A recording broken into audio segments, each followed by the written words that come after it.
kita tidak akan pernah eh, bisa nyaman seperti apa namanya definisi dunia ini ya. Kalau kita menjadi nyaman dengan hidup kita itu berarti kita salfok ya menurut saya, salah fokus. Jadi dengan season apapun yang kita sedang alami, kita lagi terpuruk, kita lagi di lembah, ataupun kita lagi on the top of the mountain, kita tetap ada sesuatu visi yang membawa kita terbakar untuk melakukan sesuatu ya, untuk kemuliaan Tuhan tentunya.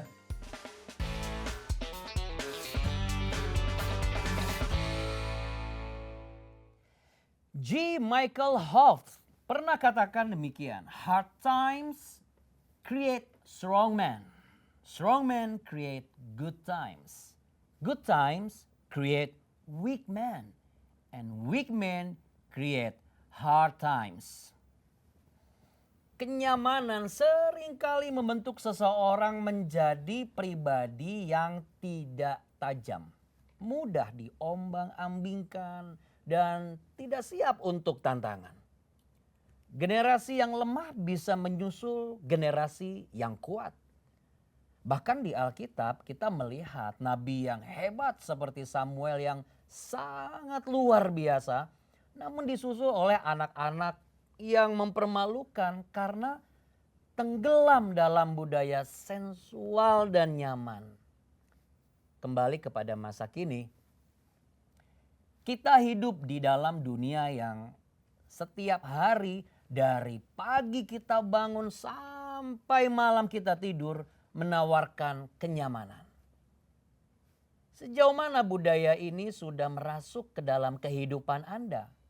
Dan menurut Anda, apakah budaya nyaman ini mempengaruhi iman Anda, gereja kita?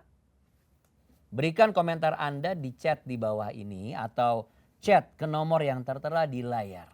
Dan untuk membahas ini lebih dalam sudah terhubung saat ini bersama Bapak Yusak Kancana. Beliau adalah seorang storyteller, content creator, dan juga penulis buku Did God Really Say? Inilah 5 menit bersama Yusak Kancana.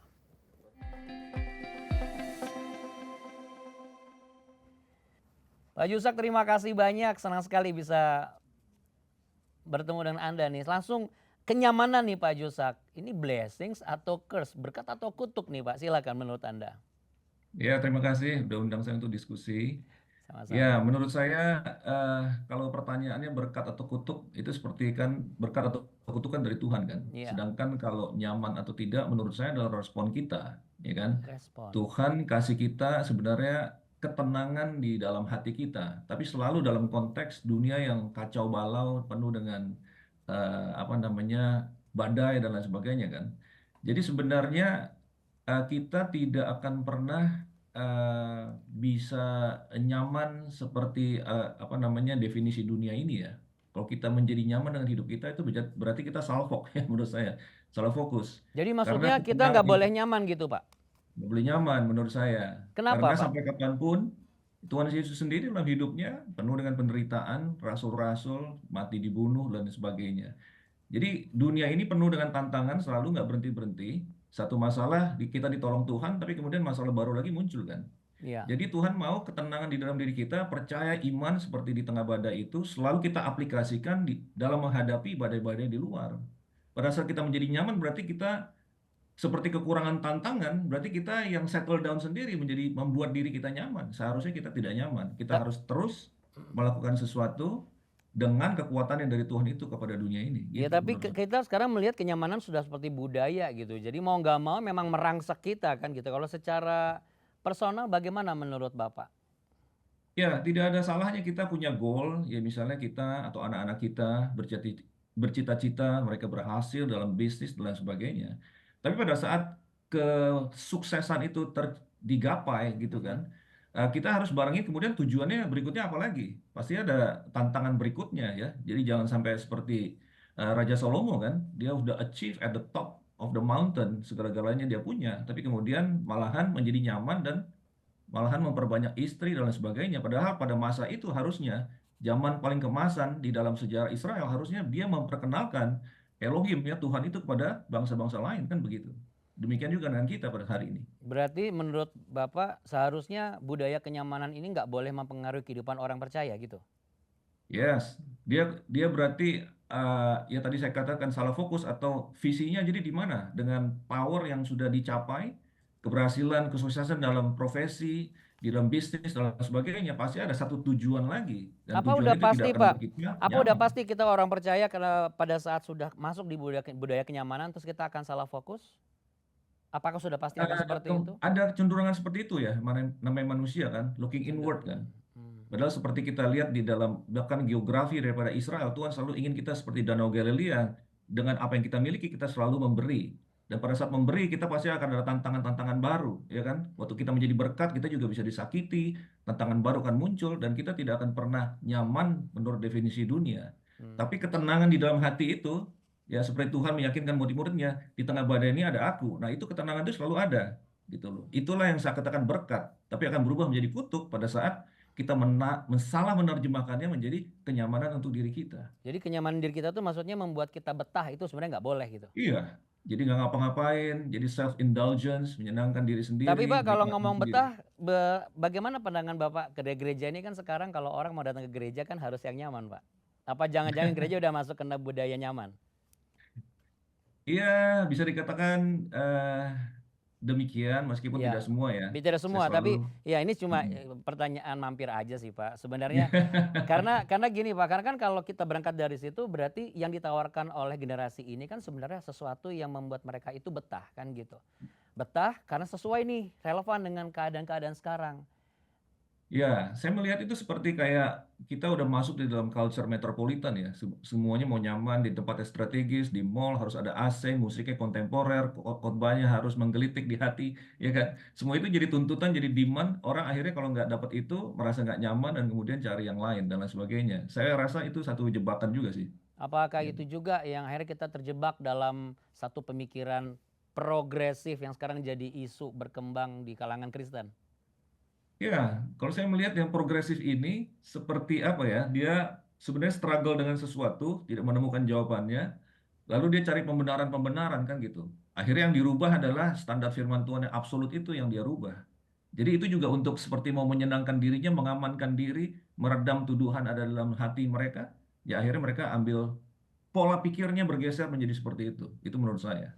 Iya, Ya. ini sebuah ancaman besar ya Pak kalau dibiarkan lama-lama kalau kita nggak kembali kepada keabsolutan Injil atau Alkitab. Ya, sangat-sangat. Jadi kita harus tetap berpegang kepada yang absolut ya. Yang progres itu adalah pengalaman kita bersama dengan Tuhan. Ada hal-hal Ya, yang baru Tuhan bawa kita ke hidupnya gitu dalamnya. ya, hidup Bukan firman kita. Tuhan yang harus diutak-atik, ya kan? Iya betul, karena kan firman Tuhan itu kan awal, akhir, dan hidup sampai nanti selesai ya. Yes, Betul. yes. Pak, tapi gini Pak, budaya kenyamanan ini kan untuk kita yang hidup di orang percaya yang di metropolitan, di kehidupan kota modern seperti ini tetap ada nih kemana kita melangkah keluar rumah juga sudah ada hal-hal yang menawarkan kenyamanan. Menurut Anda apa yang harus kita lakukan? Saya pikir di dalam setiap hati kita dan anak-anak kita, kita tuh harus mengalami Tuhan itu sih sebenarnya kuncinya. Hmm. Ada fire di dalam hati kita. Itu yang terus menjaga kita gitu loh. Jadi dengan season apapun yang kita sedang alami, kita lagi terpuruk, kita lagi di lembah, ataupun kita lagi on the top of the mountain, kita tetap ada sesuatu apa namanya visi yang membawa kita terbakar untuk melakukan sesuatu ya, untuk kemuliaan Tuhan tentunya. Dan itu sih yang menyebabkan kita tidak akan menjadi lethargy, jadi relax saja dengan hidup ini. Kita pasti terus mengejar sesuatu dengan apa yang Tuhan sudah kasih kepada kita. Begitu saya rasa. Ya, memang sudah mendekati detik-detik di akhir perbincangan kita nih Pak Yusak, tapi ternyata Mm. saya sudah dapat kode. Mm-mm. Ada bonus 1,5 menit sampai 2 menit. Pak Yusak, bagaimana untuk kita sebagai orang tua bisa membesarkan anak-anak kita dan mewaspadai dari budaya kenyamanan ini? Ya, saya pikir salah satu manifestasi yang sangat praktis adalah kita ini kalau orang tua kan senang sayang sama anak-anak kita, kita Hmm. mau melindungi mereka ya. Kadang-kadang kita terlalu protektif. Jadi mereka tuh tidak merasakan konsekuensi dari keputusan-keputusan yang salah. Nah, itu salah satunya saya percaya kita harus melatih mereka bukan kita mau mereka kita kita secara sengaja membuat mereka menderita, tidak. Tapi kadang-kadang eh, konsekuensi daripada keputusan mereka itu mereka harus tanggung, ya tentu saja bukan dalam hal-hal bahaya Iya. membahayakan jiwa ya. Kemudian mereka jadi belajar di sana. Nah, dengan cara demikian kita melatih mereka ada boundary loh di dalam hidup ini gitu loh. Jadi Tuhan sudah kasih kita a lot of freedom sejak di Taman Eden. Ya, kalau kita baca Kejadian 1:26, you are free to eat all fruits. Itu dalam NIV itu sangat powerful sekali. Ada freedom, ada provision yang begitu banyak. Tapi ada boundary gitu loh. Kecuali pohon dari pengetahuan baik dan jahat. Nah, jadi anak-anak kita ini pada saat mereka kemudian nggak mau masuk di dalam boundary, kemudian ada konsekuensinya. Nah, kita kadang-kadang oke, lihat apa yang terjadi kalau kamu lakukan ini. Nah, kemudian kita mulai teach mereka. Nah, hal-hal seperti ini, kalau kita terlalu protektif, mereka tidak tahu apa artinya akibat daripada kesalahan mereka, konsekuensi-konsekuensi dalam hidup ini. Oke. Dan itu yang memanjakan mereka. Akhirnya Oke. mereka terbiasa dengan yang nyaman-nyaman itu saja. Oke, jadi Ya, maksud akhirnya maksud pada saat ya. mereka face the real life, mereka akan babak belur. Jadi maksud Anda kita sebagai orang tua harus berani mengajarkan bagaimana seni menolak untuk kenyamanan begitu. Yes, yes. Kita harus mengajari mereka apa to delay self gratification, ya kan? Menunda apa memuaskan diri sendiri. Dan yang poin yang paling penting juga menurut saya adalah mereka selalu harus belajar life skill. Itu seringkali dalam konten-konten saya juga saya mendorong orang sampai sekarang saya udah umur segini saya masih belajar banyak hal. Iya. Harus belajar ini, belajar itu dan terus belajar. Nah, jadi jangan merasa nyaman at any time of your season of life. Wow, that was so Hmm. powerful. Pak Yusak, terima kasih banyak. Salam kami untuk keluarga tercinta. Tuhan Yesus memberkati, Pak. Thank you, Pak Andi. God bless. God bless. Ternyata menolak sebuah kenyamanan justru dapat menjadi berkat bagi Anda dan keluarga Anda sebenarnya. Ya, mungkin itu tidak terasa menjadi berkat bagi Anda langsung atau saat ini juga. Tetapi bukankah setiap orang percaya haruslah seperti Yesus? Yesus adalah pribadi yang sharp, tajam, tahu tujuan yang ingin ia capai. Yesus selalu mempersiapkan dirinya untuk sesuatu yang besar di depannya. Serta dia tidak mudah digoyahkan dengan berbagai kenyamanan yang ditawarkan ataupun yang bisa dimiliki. Justru Yesus berani menolak. Dan yang luar biasa, dia berani memeluk kesukaran demi menjadi jawaban bagi Anda dan saya.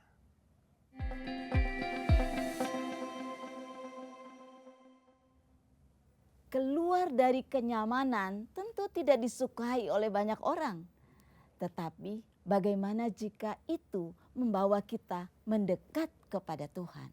Mari saksikan kisah Sabto berikut ini.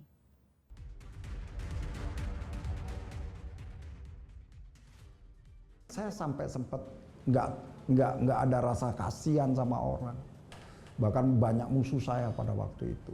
Karena kami anak-anak Menteng dikenal anak-anak pejabat atau kelompok-kelompok orang-orang yang sangat disegani oleh polisi. Saya kehilangan kasih Bapak pada waktu itu. Saya cari jati diri di luar. Pokoknya hari-hari yang kita pikirkan pemberontakan. Orang tua saya itu perwira loh, seorang tentara. Tapi karena beliau sibuk, terus ibu saya orang Manado, dia punya satu kegiatan yang mungkin keluarga besar saya tahu sebelum dia juga bertobat, yaitu main gambler atau judi. Di situ saya ngalamin hidup sepertinya nggak ada aturan. Walaupun kami punya keluarga nggak ada aturan. Dan saya ketemu dari keluarga ibu saya, dan pada waktu itu nggak tahu, saya tiba-tiba seperti baik. Saya kesempatan dikasih sebuah pekerjaan sama keluarga dari ibu saya di kapal, rutenya Jakarta sampai dengan Jayapura. Kami udah dikenal sebagai orang kapal, makanya banyak orang sering kerjasama. Kerjasamanya titip barang, perjalanan dari Jakarta menuju ke Jayapura itu waktu 6 hari.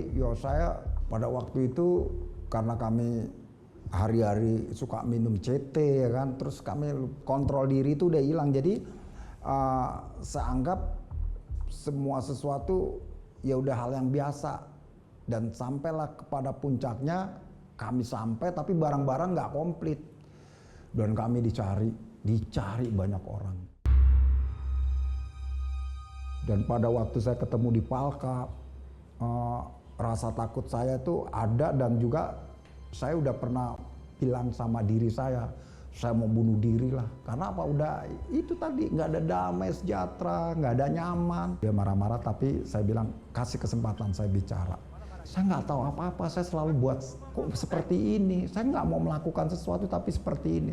Terserah kamu mau apain saya. Biarlah kalau memang dia tusuk, saya akan mati dengan damai, terkulai. Dan pada waktu disitulah beberapa menit kok nggak ada aksi dari pihak mereka untuk tusuk saya atau pukul saya atau hantam saya. Jadi itu mereka nggak ada, tiba-tiba saya jatuh. Dan pada waktu saya jatuh, saya nunduk, dan pada waktu itu saya pribadi dengar suara pesan. Saya tolong kamu dan kamu jangan sombong. Dan di situ saya biasanya nangisin orang. Saya jahat sama orang, dan itu saya ngalamin nangis. Saya benar-benar mengalami sebuah tangisan yang benar-benar kami damai. Jadi kami terkulai, nangis. Saya ngalamin kayak badan saya itu terangkat. Beban semua yang tadinya saya merasa bersalah, terus sama orang semua, itu terangkat jelas.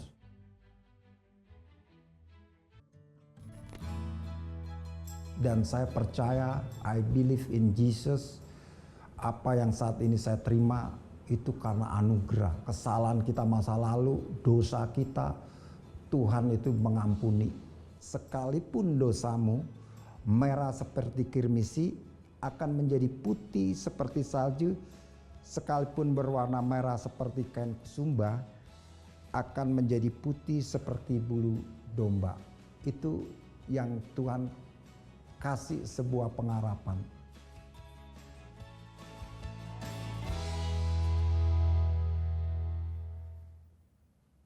Apakah Anda saat ini sedang merasa nyaman karena Anda nyaman dengan dosa-dosa Anda? Saya mau katakan bahwa saat ini Tuhan akan membawa Anda keluar dari kenyamanan itu. Maukah Anda mengambil kesempatan ini? Kalau Anda bertanya, untuk apa saya harus keluar dari kenyamanan hidup saya? Saya mau katakan agar rencana Tuhan yang indah itu terjadi dalam hidupmu. Karena keluar dari kenyamanan yang akan membuat kita jadi terikat, justru akan membuat kita bergantung penuh kepada Tuhan. Kalau Anda mau mengambil kesempatan ini, kami ingin mengajak Anda untuk berdoa. Dan rekan saya Bu Maria akan mendoakan Anda. Mari. Saudara yang dikasihi Tuhan, mungkin kita merasa saat ini kita nggak layak. Dosa begitu mengikat kita. Tapi hari ini Tuhan akan melepaskan Anda. Mari sepakat berdoa karena mujizat masih terjadi bagi Anda yang percaya. Mari kita berdoa. Bapa di surga, aku mau berdoa bagi mereka yang hari ini berkata, aku telah berlumuran dosa. Hidupku tidak layak. Tapi Tuhan Yesus telah mati bagi engkau. Dia menawarkan keselamatan kepadamu. Yohanes 1 ayat 12 berkata, kalau engkau percaya, maka engkau diangkat menjadi anaknya. Terima dia. Keselamatan, pertobatan, pengampunan bagi Anda. Terjadi saat ini dalam nama Yesus. Dalam nama Yesus. Amin. Ya tentunya kami rindu mendengar kesaksian Anda. Jika ada di antara Anda yang merasa begitu diberkati melalui doa tadi, Anda bisa membagikan kesaksian Anda melalui nomor yang tertera di layar saat ini. Atau jika Anda butuh untuk dilayani secara pribadi, baik Anda membutuhkan layanan konseling maupun doa, Anda juga bisa menghubungi kami di nomor yang sama. Karena ada konselor-konselor kami yang menunggu di ujung telepon bahkan saat ini untuk melayani Anda. Saat kita tidak memiliki apa-apa lagi, maka siapa yang bisa kita andalkan? Tuhan dapat bekerja melalui banyak cara. Mari kita saksikan kisah France Lontaan berikut ini. France Lontaan tinggal di desa Makalelon, Minahasa, Sulawesi Utara. Keluarga France termasuk keluarga besar. Namun penghasilan France sebagai buruh harian lepas tidak menentu. 11 tapi anak. Merasa sedih karena seringkali kita bekerja tidak mencukupi tapi kebutuhan tapi keluarga. Menurut pengakuan France, ia pernah tidak mendapatkan panggilan kerja selama 1 bulan penuh. Dan itu membuatnya sulit memenuhi kebutuhan sehari-hari keluarganya. Ia pun sempat merasa putus asa. Kalau kita ada kerja ya kalau berbajang di rumah. Kalau teman-teman pakai minum terpaksa pergi. Cuma mau seilang kita pikiran kok itu dia. Hingga suatu ketika, France diajak bertani cabai oleh kelompok tani desa Makalelon yang mendapatkan bantuan modal usaha pertanian oleh Obor Berkat Indonesia, yaitu pelayanan kemanusiaan bagian dari CBN Indonesia. Disinilah hidup France berubah. Kita bergabung dengan orang kelompok media. Kita bersyukur dari kita pendapatan ini jauh lebih baik dari itu lalu. Kita merasakan tak kurang minum lantaran bergabung dengan orang ini dia. Dari hasil panen cabai ini, France bukan saja bisa memenuhi kebutuhan sehari-hari keluarganya, dia bahkan bisa membeli sebidang tanah untuk membangun rumah yang layak bagi keluarganya. Saya berterima kasih pada Obor Berkat Indonesia.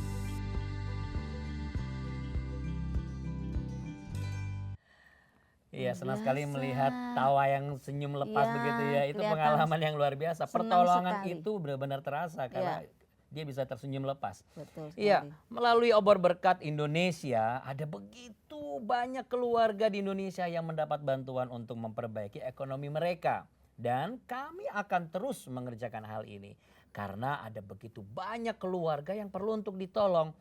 Untuk itulah kami membutuhkan Anda bermitra bersama kami mengerjakan proyek besar ini. Anda bisa melakukannya semudah Anda scan QR yang ada di layar atau Anda bisa mengunjungi oborberkat.com/donasi.